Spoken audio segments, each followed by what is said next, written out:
Nangin mas meaningful ang pagselebrar ni Rian Ramos ang iyay ka-32 nga kaadlawan matapos ini naghatag sang oras sa mga single mom sa Sampaloc, Manila kag ginhatagan ang mga inisang libre nga livelihood program. Sa kaadlawan ni Rian, dululungan nga nag-eskwela ang mga single mom kung paano maghimo sang dishwashing liquid nga posible nila nga makuhaan sang palangabuhian. Suno kay Rian, malapit sa iya tagipusoon ng mga single mom bangod ang iya iloy ang isa man ka single parent.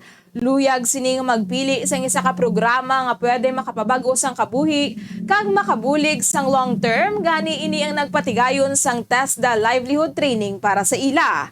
Si Rian ang ginupdan sang iya iloy nga si Mami Clara, best friend kag housemate sini nga si Michelle D, kag nobyo sini nga si party list representative Sam Verzosa.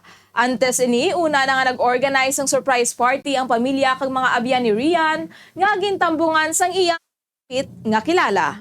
Para sa balita sa entertainment, ini si Bombo Jairi de los Reyes para sa Pamasang Radyo ng Pilipinas, consistent overall #1 sa Bacolod. Basta Radyo, Bombo!